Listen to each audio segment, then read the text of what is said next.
Welcome to Movies, Music, etc. I'm your host, Kyle, and with me today is the man who eats green berets for breakfast, and man, is he hungry, my co-host, Grant. And today we're going over the 1985 action-packed movie Commando, starring Arnold Schwarzenegger. So this was the first time you've seen this. Yep, it was. And it was the typical 80s cheesy movie. Yeah, I probably haven't seen this movie in probably 15, 20 years. But when I was young, in the 90s, when I was a little wannabe little commando, I loved this movie. But now that I watch it as an adult, it seems so much worse than what it was. But I still love it. But this movie had a $10 million budget, which it originally only had like an $8 million budget. But there's a fun fact that'll get you why it got moved up. Okay. But it went on to make $57.5 million worldwide. So, commercial success. And again, when it comes to these kind of numbers, in the 80s and 90s, this was huge. It was, it made 5 times as what it cost. And, right. Nowadays you have movies that cost, $500 million to make $1 billion. But this movie was directed by Mark Lester, which he's known for Poseidon Rex, Quality, Guilty as Charged, Roller Boogie, and Truck Stop Woman. So all blockbuster movies. Yeah, so a lot of these are just like B movies. You would walk into a video store and they're on the back wall. Yeah.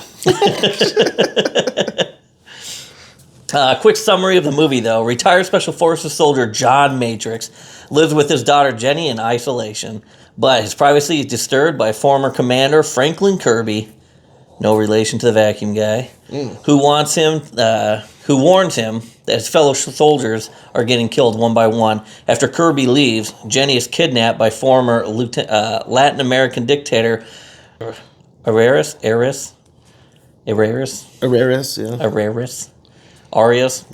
yeah, Arias, I think. Boo. Move on. Who wants Matrix to restore him to power. Instead, Matrix sets out to take down the rogue leader and rescue his daughter. So, like I said, I loved this movie when I was a kid. Yeah. And back when I was young, it was either Sylvester Stallone or Arnold Schwarzenegger were the big action movie stars that I've always seen all the time. Yep. So in the small cast here is Arnold Schwarzenegger plays John Matrix. Ray Don Chong, that's her legit name, plays Cindy. Fun fact, do you know who her dad is? No. Tommy Chong. Oh, really? Yeah. Huh. No kidding. Yep. The girl who played Matrix's daughter, Alyssa Milano. Wow, I'm on it today. Alyssa Milano, who is like 12 years old in this movie, and everyone says this is the movie that they're like, oh, she's actually a pretty good actor, which I think she had 8 lines of dialogue in this. Yeah. Do you have a warrant? Do you have a warrant? Let's go on, baby. Dan, he played the general. God. Hedaya. This doesn't work out. We can get you a job at the locker because you're butchering everything right now. I think this is the worst I've ever done with names. He plays the dictator. Vernon Wells, who plays Captain Bennett. James Olson, who plays Franklin Kirby. David Patrick, he plays Sully. Bill Duke plays Cookie, which he's in the Predator movie. He's in the Predator movie with Arnold. Drew Snyder plays Lawson, and that's actually the main cast for it. And just for clarification, it's not the Vernon Wells that was in the MLB. How do you know? Because I looked it up when we were watching the movie. Oh. You want to look like the Freddie Mercury looking dude? Yeah. So for the next part is the soundtrack. If you noticed, there's literally only one song in this whole movie, and that was right at the end. Okay, I guess I never really paid attention. Yeah. Not even in the beginning. There's not a. Nope. It's always a score like yeah. Okay. Yeah. And it was all the scores are very simple. He was always like two notes, like da da da da da da da. Like but the one song is by performed by Power Station. It's "We Fight for Love." That was the other song. Okay. Most of the other music were scores, and a lot of the intense scene, it was like da da da da da da. And it reminded me like if a cat was on one end of the piano, just like kept stepping. That's what this whole score was. Had some intense like undertone, but then like da da da da da da da da da. Like when the really intense first one I went is when they're stepping onto the airplane. Yep. It's funny because then like he sits there and breaks the guy's neck. Which for me, if I was John Matrix in that one, and he makes that joke, he's like, "Oh, don't bother my friend. He's dead tired." I would have been the guy who would like finally jump out of the plane when he did into the swamp, and I would look at the plane and be like, she's not going to get that joke for like 11 hours. You know, the important that's how long the flight is. God. Which I don't. I'm guessing where all the army was and stuff like that, like the little dictator's army. I'm guessing that was somewhere completely different than where this country was that they were going to go overthrow that government, because they were like, oh, it's an 11-hour flight to get there, but then everyone got everywhere within like 2 hours. Yeah. So I was like, ooh. Well, now we will go on to the fun facts. Okay. But speaking of the plane scene, right after he breaks his neck, it's funny that the flight attendant is on the announcement where he snaps his neck, lays him back, and you hear it's like, "We want your flight to be as most comfortable as possible." I was like, "Oh, he's gonna sleep the whole time." Nobody checked on him. Well, you told him not to. Well, I know, but like this guy's been missing the whole flight. The dude was supposed to sit next to him, and he's like, "Hey, where'd your friend go?" Yeah, first class. He had stomach issues. Right. Another thing, first class. No one cared to bother him then. And the movie is clearly called Commando, but they should have called it. They should have called the movie Grand Theft Arnold. He stole like 3 cars and a plane in this. Yes, and a bulldozer. Oh yeah. Oh, don't get me started on that scene. And either. a bulldozer. But we were talking at the beginning of the movie how they're doing like karate. They're going on like they're fishing or going out for ice cream and stuff. He's such a bad dad. As you notice, they did all that before lunch. Who lets their kid get ice cream before lunch? And change their clothes that many times. I'm not doing all that laundry. Nope. But so back when I was younger, it was my one friend I had. We would watch all these action movies together, and this is one of the movies I watched with him. And in the beginning of this movie, when he's coming out doing this Paul Bunyan shit, coming out with that bucket, the tree, which I imagine he didn't even need that chainsaw. He probably just pulled it out of the ground and like karate chopped it here and here. Yep. And pulled it out. I was like, that movie would like start when I would watch it, and I'd be like, oh, I'd just get down and start doing push-ups. I was like, I'm going to be able to carry a tree someday. The scene with the axe really annoyed me because he's holding it with both hands at the bottom instead of swinging it and bringing it down like you're supposed to. Oh, it just really annoyed me. Just had to get that off my chest. It's been bugging me for the last 2 hours. Yeah, and it's so shiny. He can see someone coming up reflected on it, which brings me to another thing when after the guys come and he's like trying to hide from him. He's like, "Remember, you stay downwind." And that guy, he's been shot. Right. He's like, yeah, because I can smell him. He's like, "Stay downwind. What do you think? I can smell him?" He goes, "I did." I don't know if that's a weird way of telling Latin Americans they stink or something like that, but it must be in their diet. But and so after they kidnap his daughter, and he didn't even ask the guy like what's going on. He just shoots him. Yeah, he's like, "You're right," he's wrong. Shoots him in the head, and then just proceeds to chase him. He chases him while pushing that vehicle down the hill, missing him completely.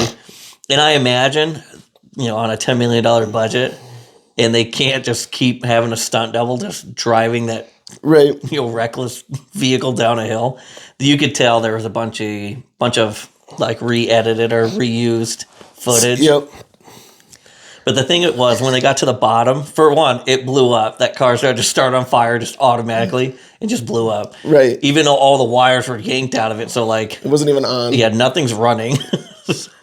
But typical 80s. It's got no brakes, but yet the brake lights are on the entire time too. I knew you were gonna bring that up.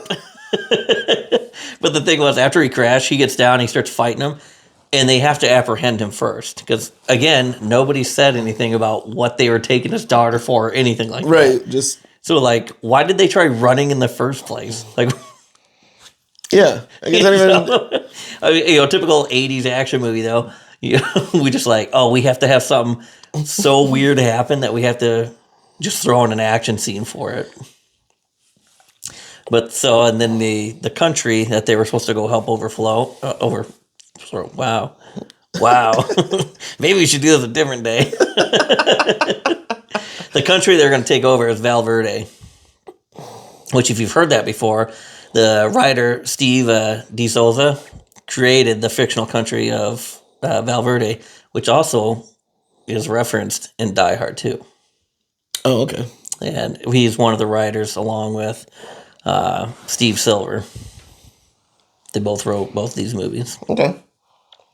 But the Petra Industries, the company shown in this film, is actually a real Finnish military manufacturing company.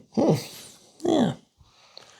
So, real locations that were used was the mall in Sherman Oaks Galleria, and the barracks were the Hearst Castle in San Nicolas Island, where all the buildings were blowing up. You're like, why did that tower blow up out of nowhere?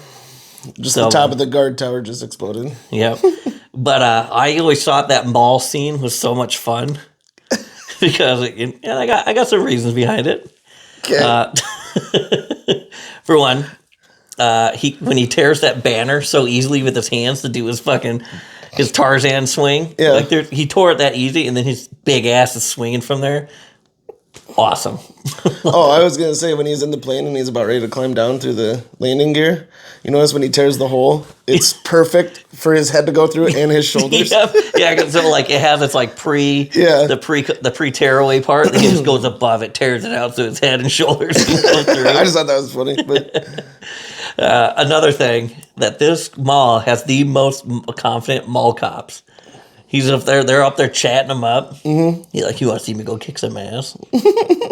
Which brings me to another point where, like, instead, like when Sully shoots through the phone booth glass at him, instead he just sits there and starts shaking it. You can physically say that even Arnold can go through that window portion of that glass, right? And so instead of just grabbing him through the glass and pulling him out, which it was already broken. He just picks it up, just dumps it, and then all the officers come like swarming him. And he like, that one totally a Ninja Turtle move. And they all fly backwards. Which brought me to the point where I said during the movie that they have a ton of mall cops. Yes, and I was like, is the academy there? But they should have kept that. They should have kept all those cops, considering that man who John Matrix looks like, was at that mall 6 years later and caused havoc. What?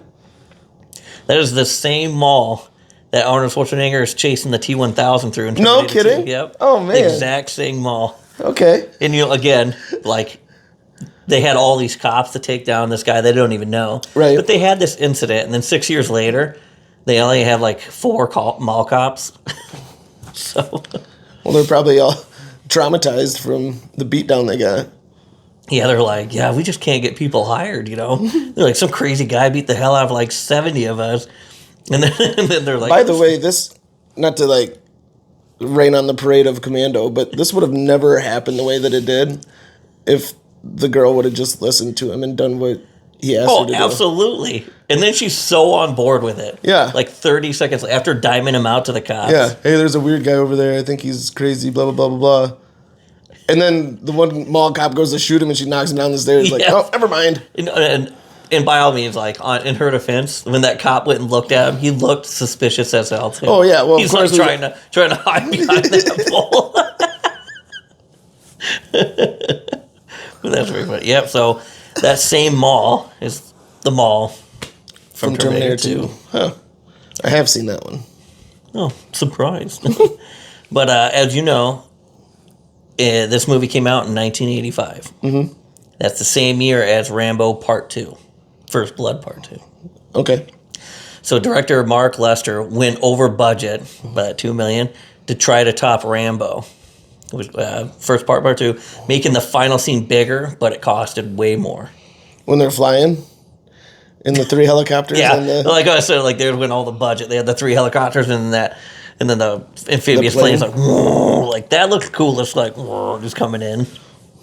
But the funny part is when he was in the fight, all of it came from the final scene where he's just like mowing everyone down and stuff like that. He's walking in front of those hedges and he's just like, and he's like just trimming the hedges and just going down. He's got some serious aiming abilities too, firing from the hip and not even aiming at the guy in the tower and he hits him. Yeah, so the movie Wanted, I'm pretty sure, was written about John Matrix. So these movies, all 80s, 80s, 90s movies, gave me a false sense of security in the military. I'm like, dude, these guys just can't get hit. As long as you're the badass of the group, you can't get hit. It's awesome. That's why I joined. But another real location, the store that was called the Surplus Store. Yep. Where I'll get into it.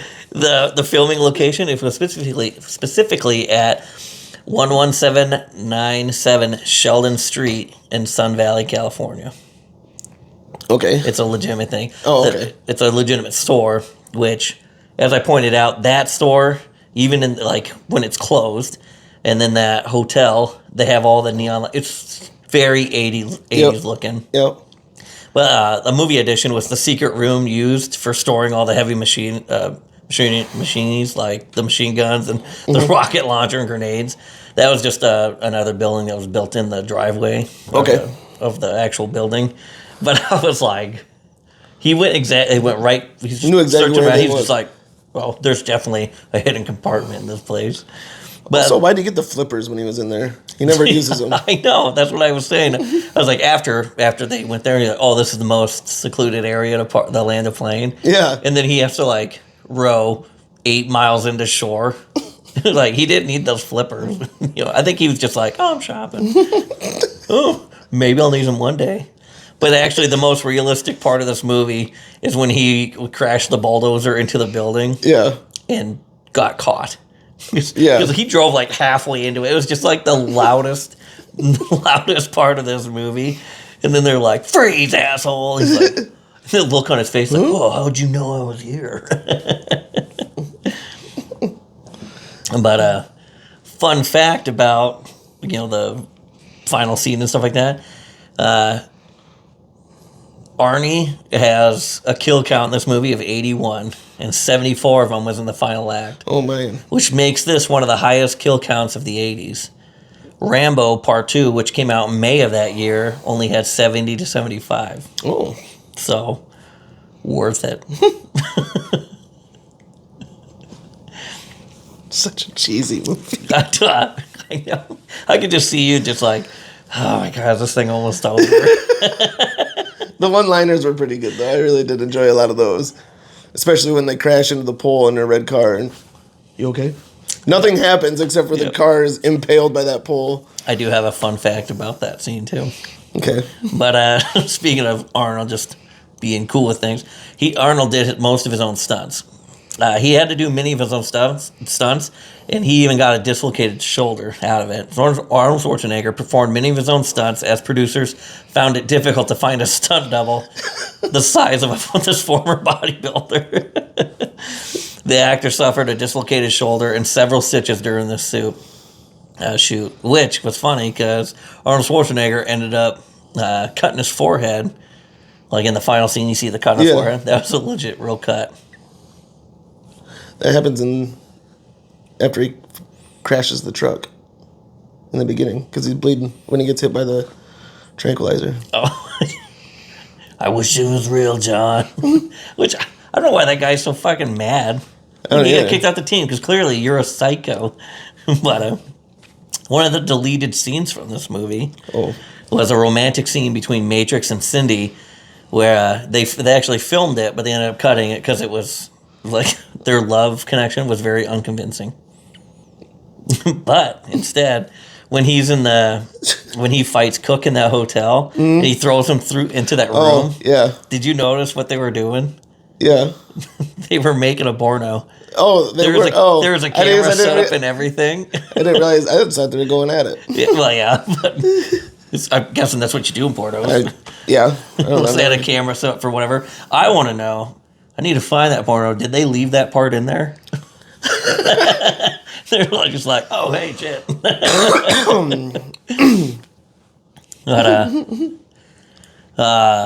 Ray Don Chong, I don't feel right saying that, her name. Right. Because it just feels like I'm making fun of somebody. But she was actually one of the quickest persons to actually get an audition and get cast for this movie. Chong nailed her audition and was hired on the spot, believing the film was going to be a potential hit. And I tried looking for videos of her interview or any articles about it. Couldn't find nothing, but they were just so impressed by her, which I'm not gonna lie, I thought terrible acting. I thought everyone in this movie had terrible acting, but yeah. But Melissa Milano, she stated like many years later that Arnold was very protective and helped Melissa Milano make sure she was treated well, make sure she wasn't taken advantage of, and he'd even help her with her homework. Oh, nice. Which, pretty nice guy. Yeah.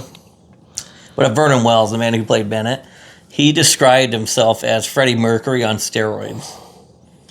Because of just the look of him. Yeah. He does look like Freddie Mercury. I wouldn't say steroids. I thought he was like... He's kind of chubby. Yeah, he's a very chubby guy. Not very imposing compared to... Arnold, but speaking of Wells, though, this movie was his big break. He was a last-minute hire. The original role of Bennett was Wings Hauser, who was fired on day one because he was too small compared to Arnold. Okay. And so, but all the costumes and everything were made, and so Wells had to wear... And so Wells' original costumes had to go to Vernon Wells, and that's why everything looked so small on him. And he wore that chainmail and stuff like that. Is that Cole Hauser's brother? Probably. Carter Verone, for those of you who don't know. Give me my cutter back. I'll take my cutter back. I'll take my cutter back. From Too Fast, Too Furious. He's also in Good Will Hunting and Dazed and Confused. And he's Rip Wheeler in Yellowstone.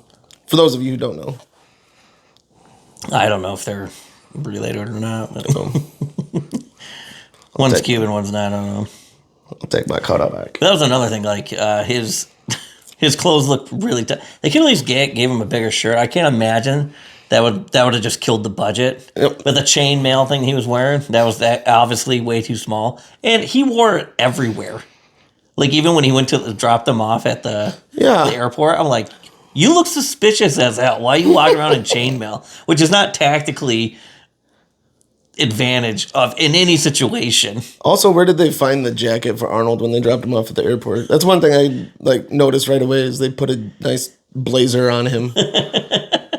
But I just took it off the rack. But so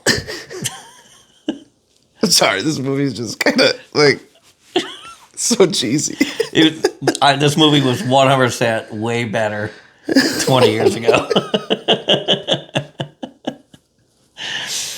So, about the mansion they used in the final shootout between Matrix and Eris, the dictator, that was former Harold Lloyd's estate in Beverly Hills. Do you remember who Harold Lloyd was? Harold Lloyd? No. In the last podcast we did, he was the silent actor who was hanging off the clock tower that they make the reference from. Okay. This was actually his estate. Okay. And this was the same mansion seen in the final shootout between Axel Foley and the antagonist in Beverly Hills Cop. Oh. Okay. So it was very nice that they keep reusing these things, which again, it helps keep budgets down. And nowadays, movies will sit there and build entire sets from scratch just to get things the way they want, which contributes to things being so damn expensive. Mm-hmm.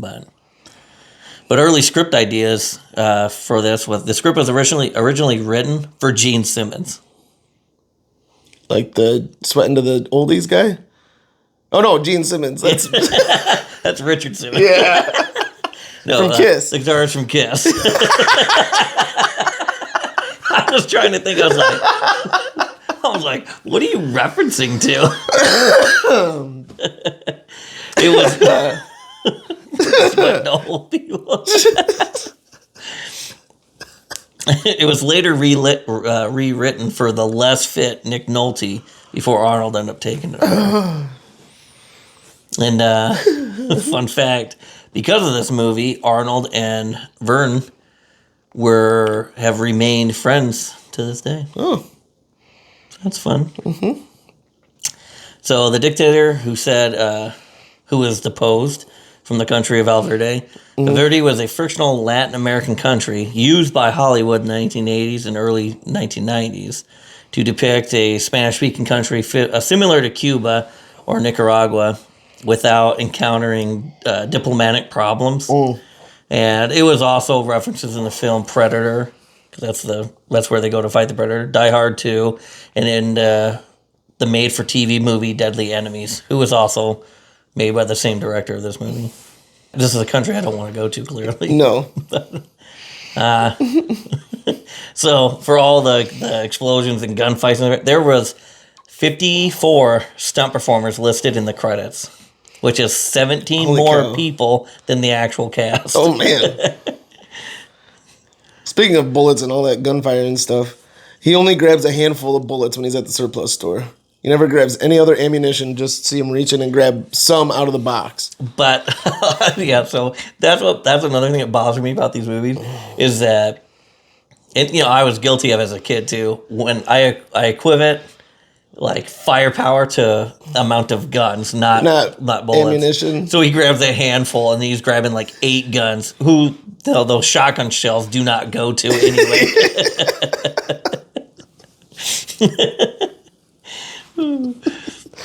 Well, you don't have time to reload. Just drop the gun and pick up a new one. That makes sense. I think people underestimate how heavy those are, though. It's just like the rocket launcher that he's carrying around the entire time. I'd be like, man, I'd just be shooting off rounds just so I didn't have to carry it anymore. Well, and Cindy picks it up like it's nothing in the car. But it throws her ass back that second time. The first time she shoots it and goes backwards, she doesn't move. But the second time she falls over the seat. Which bothers me. So the first time she shoots, blast the bus stop. I probably watched the clip 5 or 6 times to make sure nobody was sitting in that bus stop. Just to be like, oh man, she just murdered people. But then her whole logic was, I'm going to shoot this rocket launcher at this police escort vehicle that the guy I'm trying to save is in. Yeah. I'm not sure. Movie magic. And up until the scene where they go to the surplus store, when they leave the surplus store, there's traffic everywhere. Everybody and their mother's out on the road. As soon as he gets arrested, it's the police escort and her. Yeah, I was those guys looking suspicious. Well, they're cops, by the way. They look over and they're like, hooker. Yeah. And then they're like, oh, I think she's got something for us. Like, hey, you're on duty, for one. Right? But while filming, Arnold Schwarzenegger would run 3 to 5 miles a day and, of course, pump iron for an hour. Only an hour? Well, he's very effective, I guess. And probably eat about 20 pounds of food. Red meat. These guys eat a lot of red meat. Yeah. She said that in the movie. I forgot about that. These guys eat a lot of red meat. So after filming one scene, Arnold Schwarzenegger told Mark Lester, the director, to never give Vernon Wells a real knife. Okay. Which is funny because Arnold ended up stabbing himself and giving himself stitches, but he was worried about someone else stabbing him. So, as we said, Arnold wasn't the original guy they picked. Either was Vernon Wells. Well, Jenny wasn't the original pick either. Okay. Some of the others that auditioned for it was Winona Ryder. Okay. Shannon Doherty, Elizabeth Shaw, Drew Barrymore, Jennifer Connelly, and Patricia Arquette all auditioned for the role of Jenny. Really? Yeah. Drew Barrymore had been like little. They were all of them were very young at that age. Actually, I want to say Alyssa Milano was probably the oldest one out of all of them. Makes sense. Oh, shit, when did E.T. come out? Drew Barrymore was like Oh, yeah, I 4 forgot about when that. That was comes like out. 80-something. Another scary-ass movie. 1980-something. It was 1980-something in Barry. Reese's Pieces. So you're going to love this fact. Okay. The watch Arnold wore was That beeps extremely loud. Yes. Every second. But only when he looks at it. Yeah, only when he looks at it. And it's like a beep, beep, or doot, doot. It was a Citico Yep.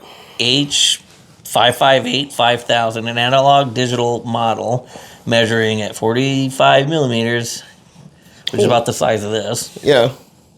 That's huge. I guess it'd be small on him. And it's still to this day referred as the Arnie. That's what they call because this of watch. that. And it is the same watch that he wore in Predator. Okay. Another movie where you'd want to be stealthy. Which, like, when he sneaks up on the general in the beginning. Yeah. And he's like, oh, fast and stealthy still, huh? Like, no, he has a watch that's loud as hell.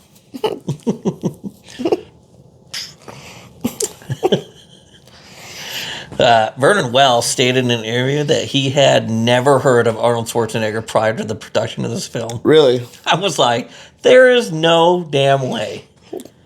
Terminator 1 was a huge success the year prior. And he was, the most famous bodybuilder on the planet at the time, so... But speaking of the Terminator, how he had barely any dialogue or lines, and it seemed to work. Well, originally the studio executives didn't want Arnold Schwarzenegger to talk at all in this movie. Which, for this movie, it would not have worked. No. He had to have said something. I'm glad it was pretty much all one-liners, but... Right. But like in the Terminator, that made sense. He didn't really converse with people. This one, he would have to. Right. But so, like, they ended up he only had about 100 lines of dialogue, and they were all pretty much just one-liners. He's dead tired. He's dead tired. So the seaplane used is a registered N143D4, which is a 1942 German Goose. It was destroyed in a hangar fire in 1999. So that sucks. It's too bad. It's a piece of history. Why was it in a hangar? It's a water Amphibious. boat. It's an amphibious plane. It's ambidextrous. Yeah, it can throw both left and right. It was funny. Speaking of this plane, when she comes through, you go, this isn't a plane. This is a canoe with wings. With wings. We'll get him paddling. Which is funny because a couple minutes before, they're up in that office, and there's a picture of this plane. And she goes, oh, this is a such and such plane. It's an amphibious airplane doing this and this. And she knows the range of this plane, and then she gets down there super surprised at what this plane is. Yeah, you just described it perfectly. Yeah, I was like, oh, I thought this was good. Which he was only... The whole thing is how she was going to fly there with them, and she's like, are you done? He goes, I'm almost done with you. Oh, yeah. Oh, no, but then he's like, oh, you can come fly this plane.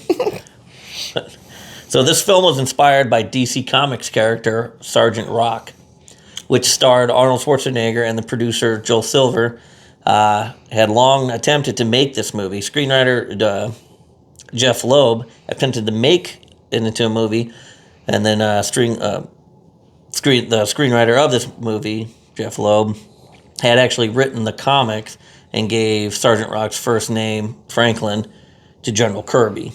Okay. And his middle name is John, which they gave The Matrix. And you probably don't know this, but I'm a huge comic book guy. I didn't know that, actually. You did know that. That you are a huge comic book guy. Yeah, I did know that. Well, let me explain a little bit in depth for you then. Okay. The things you didn't know. That Jeph Loeb is a huge Batman writer. Okay. He's wrote some of the greatest stories in Batman, like the Batman Hush, The Long Halloween. He's also wrote a lot of Hulk stories and X-Men stories. Like The Age of Apocalypse is one of the best X-Men stories out there. So that was kind of cool how he got in he's writing for movies too. I never really knew that until this. This production actually shut down an entire terminal at Los Angeles International Airport for filming. Really? Now we know why nobody called into the tower when a strange guy was just running all over the damn place. Nobody was there. Yeah, nobody was there. Refreshing. Just made me think of when he jumps off. The Like dummy a stiff falling arm. like this. I'm pretty sure if you fall from a high elevated area, even if you're jumping in the water, you don't want to be like this. You're just slapping the water, going like 110 into the water, which is funny. After he hits the water, it's a little splash. Yep. It was like they put the camera just low enough for where he got to be like, But fun little fact about Cindy's car. That little red car that Cindy owns is a Sunbeam Alpine, a 1960s British sports car. A blue version of this vehicle. Austin Powers. Oh, maybe. Oh. It was driven actually by Sean Connery in the very first James Bond movie, Dr. No. Okay. Fun. Which the funny part is when they first meet, and he doesn't explain anything until well after they're in the mall. He tells her right before they get to the mall that they kidnapped his daughter and they're going to kill her. She just doesn't. I think it's after, because she was like, she starts flipping out, and she's like, and your dad told me they want to save your daughter, which I absolutely want to, and then the guy tried to shoot you, and I stopped it, and then they started chasing me. Yeah, she knew all that. Oh, touche. Here I am, proving me wrong. Well, anyway, like, when they first meet, he just rips that seat out for no reason. Yeah, he's trying to be stealthy, and then he sits up. Yeah, and he's just parked, like, on the other side of the aisle from her, which, when they get to the mall, they park right in front of him. But then, after he rips that out, he just sits there, and he looks like a little kid, and they start driving off. He's like, can I get some ice cream, Mom? Yeah. But then you see him, like, after they get out of the parking garage, you can see him, he's standing, like, straight up and everything. I was like, he looks huge in that vehicle. But, so the filming of this movie only took 45 days. They started filming on April 22nd, and they were done by June 6th. Which they were trying to hurry because Rambo Part 2 came out the month earlier. Right. So. Well, there's really not a whole lot they could have improved on, I don't think. No. Yeah. Rambo Part 2 was a much better movie, but even with that extra $2 million added to the budget, trying to keep all they pretty much did is just paid for more of the explosions. Yes. As I said before, the final battle was filmed at the Harold Lloyd Estate in Beverly Hills, built by the famous silent star and intensely superstitious man. Lloyd would never drive around the circle fountain in front of the house. He never driving it in a circle. Really? Believing it would bring bad luck. I think he was onto something, because in this film, the villains drive around that fountain and suffer massive misfortune the next day when Matrix attacks them. Ah, true. So, there you go. So you remember in the beginning when they're eating lunch? Yeah, what was on the sandwich? I don't know, dude. And I looked.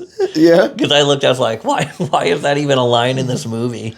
And she says, "You don't want to know." Yeah, what is it? You don't want to know. Okay. Is it cat litter? Yeah, right. It's gonna take my breath away. But he's sitting there, and when Matrix is reading that magazine, the pop magazine, he reads about Boy George. He goes, "Why don't they just call him Girl George? It would cut down on a lot of confusion."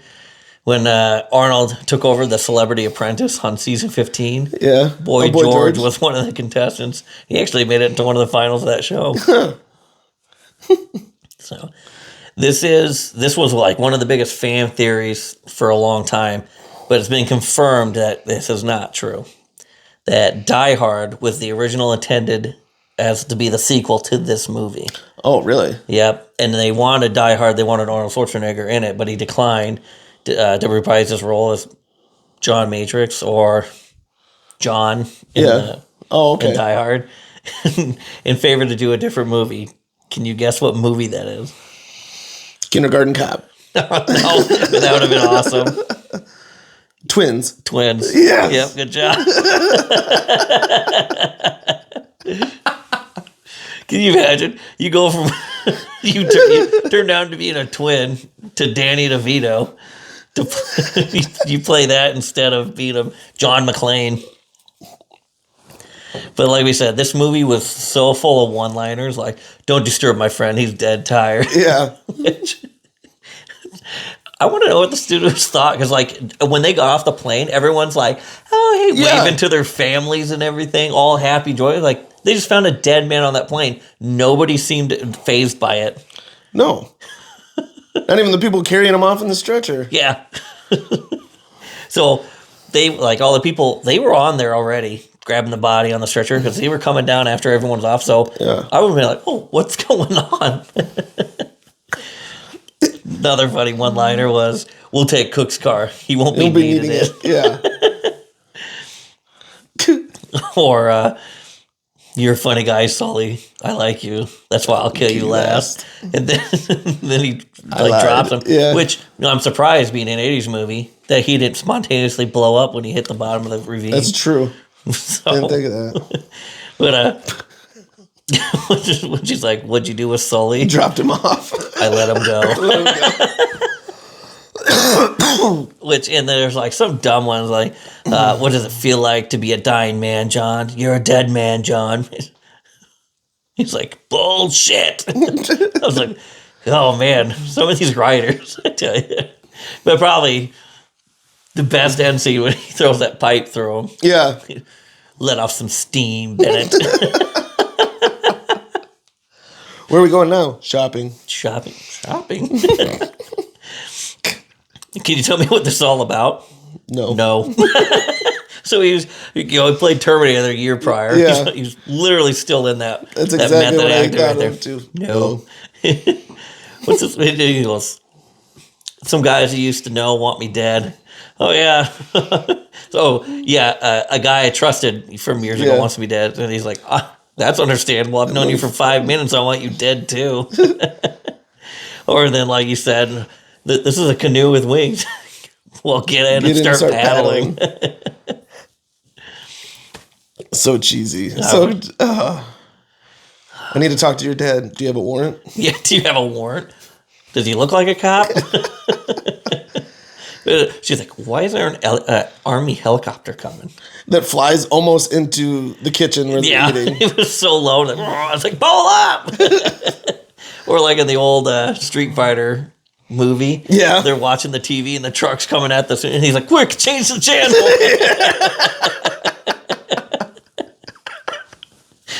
Zangief.